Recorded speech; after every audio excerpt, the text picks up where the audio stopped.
बदलता है रंग आसमां कैसे कैसे, ये बात आपने सुनी होगी। लेकिन मैं जब ये बात सुनता था या इस तरह के मुहावरे में सुनता था तो मैं कहता था ये फजूल होते हैं, इनका कोई मकसद नहीं होता और ये बेमकसद होते हैं, इनका कोई मायने नहीं होता। लेकिन मैं मौजूदा दौर में जो मेरे तजर्बे गुजरे हैं, खुसूसी 2021 के बाद, इस्टेब्लिशमेंट का सबसे चहीता वज़ीर आज़म, जो आर्मी चीफ़ को बॉस कहता था, जो हर फैसले में आर्मी चीफ़ को आगे रखता था, और लग रहा था कि आने वाले 10 साल में इसको कोई हिला नहीं सकता, 2035 की प्लानिंग करके बैठा हुआ था। मैं बात कर रहा हूँ बानी पाकिस्तान तहरीक इंसाफ। अब चेयरमैन भी नहीं रहे वो, चेयरमैनशिप से भी वो इस्तीफ़ा दे चुके हैं। बैरिस्टर गोहर साहब इस वक्त चेयरमैन PTI हैं। तो हंसी भी आती है और कभी कभी समझ आता है कि ये पाकिस्तानी सियासत है, बीड़ू इसका कुछ पता नहीं चलता, ये कभी भी कुछ भी हो सकती है। तो अब वो पाकिस्तान तहरीक इंसाफ रह चुके हैं, जो चेयरमैनशिप से वो इस्तीफ़ा दे चुके हैं। और 2021 तक ऐसा लग रहा था कि इमरान खान आने वाले 10 साल के लिए इस्टेब्लिशमेंट का सबसे चहीता वज़ीर आज़म होगा।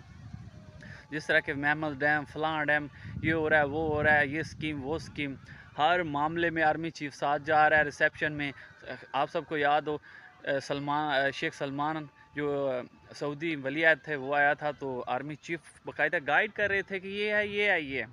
तो ऐसा लग रहा था कि इनको हिलाने वाला कोई पैदा नहीं हुआ। लेकिन वक्त ने ये साबित किया कि इस्टेब्लिशमेंट कभी भी कुछ भी कर सकती है और किसी की भी कुर्बानी दे सकती है, चाहे वो अपने हाथ से उगाए हुए पौधे क्यों ना हो। तो इस्टेब्लिशमेंट जो है वो कुछ भी कर सकती है, जो रियल पावर है वो इस्टेब्लिशमेंट की है। अब इमरान खान साहब उस बंद गली में जा चुके हैं कि उन्हें ये नहीं नज़र आ रहा कि आगे मैं क्या करूं, और उनके साथ जिन्होंने उसे उकसाया था ये सब करने पे, आज उनका नामो निशान नहीं है। वो पता नहीं कहाँ जाके बैठ गए हैं, कोई किधर है, कोई किधर है, कोई किधर है। लेकिन समझ नहीं आती कि पाकिस्तानी सियासत में इतना उतार चढ़ाव 1 महीने में, 2 महीने में कैसे हो जाता है, इतने बड़े बड़े फैसले ये कैसे हो जाते हैं। अल्लाह खैर करे पाकिस्तान की। अब जो बानी है पाकिस्तान तहरीक इंसाफ हैं, वो जेल में हैं, और मुझे लगता है कि जाने, मैं पाकिस्तान मुस्लिम लीग का सपोर्टर नहीं हूँ, कभी भी नहीं था। मैं तहरीक इंसाफ का एक सपोर्टर था। लेकिन ज़िंदगी में पहली दफ़ा मुझे ये जो है शर्मिंदगी महसूस हुई जब नवाज़ शरीफ साहब की बेगम वफ़ात पा गई, कुलसूम नवाज़ साहिबा। वो उनका नमाज जनाजा पाकिस्तान आया, तो मुझे जहाँ तक इन्फॉर्मेशन मिली, अल्लाह करे ये गलत हो, कि इमरान ख़ान ने नवाज़ शरीफ को या उसके बच्चों को आने की इजाज़त नहीं दी, और बड़े सख्त जो है उस पर रद्द अमल दिया कि ये नहीं हो सकता, वो नहीं हो सकता। जनाज़ों पे सियासत की गई। जनाज़ों पे सियासत नहीं करनी चाहिए, किसकी माँ, किसकी बेटी, सबकी सांझी होती है। फिर मरीम नवाज़ को जब पकड़ा गया तो मरीम नवाज़ फिर जेल में रहीं, उस वक्त भी शर्मिंदगी महसूस हुई। फिर हर रोज़ फिर राना सनाउल्लाह का जो मसला था उस पर मुझे हैरानी हुई। एक ड्रामेटिक और फिल्मी अंदाज में उसे पकड़ा गया, 10 किलो उस पर अफीम डाली गई, और जो बाद में पता चला कि 10 ग्राम भी नहीं थी या कुछ भी नहीं था। कुरान पाक पे हलफ दिया राना सनाउल्लाह ने।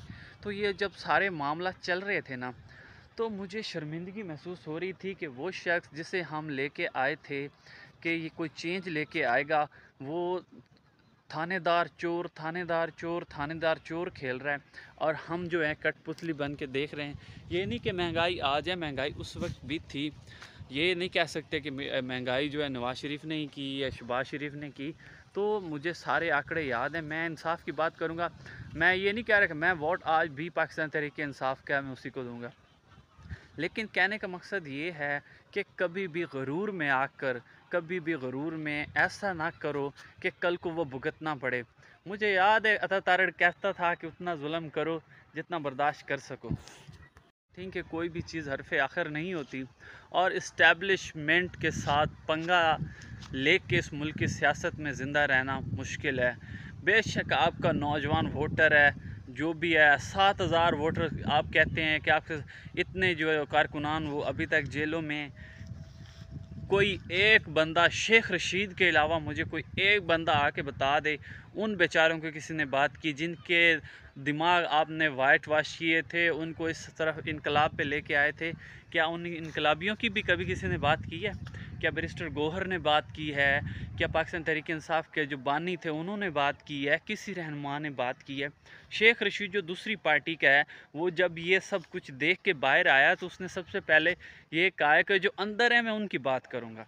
यार उनका भी तो कोई सोचो ना, इतने लोग अंदर पड़े हैं, आप लोगों के मुंह से एक लफ्ज़ उनके बारे में नहीं निकलता, और आप लोग जो इनकलाबी लीडर ख़ुद को कहते हो, तो इनकलाब इस तरह नहीं आते। इनकलाब लाने वाले जो होते हैं ना, वो सबसे पहले अपनी फ़ौज का, जो सिपह सलार होता है ना, अपनी फ़ौज का सबसे ज़्यादा ख्याल रखता है कि मेरी फ़ौज को कुछ ना हो। अगर फ़ौज सलामत रही ना तो सिपह सलार सलामत रहता है। जो फ़ौज ही डावाडोल और फ़ौज भूखी मर रही हो ना, तो सिपह सलार जो है वो जो मर्ज़ी करता फिरे, फ़ौज मुतनफ़र हो जाती है। तो ठीक है, आपका वोट है, हम आपके सपोर्टर हैं, लेकिन जो बेचारे पड़े हुए हैं उनके लिए भी कुछ करें ना। 9 मई की मजम्मत वो भी करते हैं, वो कान पकड़ के करने के लिए तैयार हैं। तो खान साहब अपनी सियासत को जो थोड़ा सा बेहतर करें, इस्टेब्लिशमेंट के साथ ताल्लुकात को बेहतर करें, बहुत मेहरबानी होगी। शुक्रिया।